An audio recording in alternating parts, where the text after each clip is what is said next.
حماقت بھی عذاب ہے. حماقت جب گناہوں میں آدمی پڑا رہتا ہے تو عقل کو کیڑا لگ جاتا ہے. بعضوں کی سمجھ کو نافرمانی اور گناہ کی وجہ سے کیڑا لگ جاتا ہے, سمجھ خراب ہو جاتی ہے, پھر باتیں سمجھ میں ہی نہیں آتی, اچھی باتیں ہدایت کی باتیں سمجھ میں ہی نہیں آتی. اب ایسے بھی بد عقل کبھی ملتے ہیں. ایک صاحب کہنے لگے خواب میں جو ہے گناہ کرتے کرتے رہ گیا, بڑا افسوس ہوا. کتنی بری حالت ہے.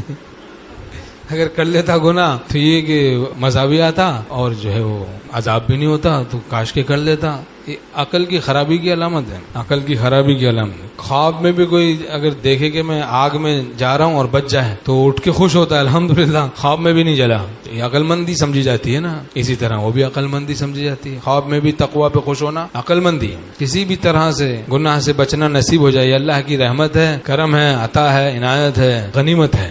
بہرحال حماقت عذاب ہوتا ہے.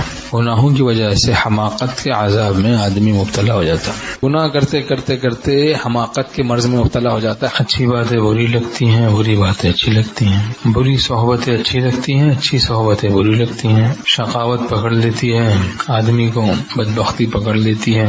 گناہوں کو اوڑھنا بچھونا بنانے کی نحوست سے مزاج خراب ہو جاتا ہے, دل خراب ہو جاتا ہے, عقل خراب ہو جاتی ہے, پھر بات سمجھ میں ہی نہیں آتی. آدمی فتنوں میں مبتلا ہو جاتا ہے, غلط فیصلے کرنے لگتا ہے, پھر دنیا بھی برباد ہو جاتی ہے. چونکہ گناہوں کی وجہ سے خالق عقل کو اس نے ناراض کیا, عقل پر عذاب آتا ہے کہ عقل خراب ہو جاتی ہے. عقل سے پھر وہ غلط فیصلے کرتا ہے جس سے دنیا برباد ہو جاتی, دنیا بھی بگڑ جاتی ہے. جو دین پر چلے انہیں دنیا بھی مل گئی, دنیا پہ جو مرے تھے وہ دین کے نہیں رہے. شریعت خدا تعالیٰ نے ایسی بنائی ہے, جو احکام شریعت کو اختیار کرتا ہے دین تو بنتا ہی بنتا ہے, دنیا بھی بن جاتی ہے. ہر حکم شریعت میں رحمت ہی رحمت ہے, کرم ہی کرم ہے.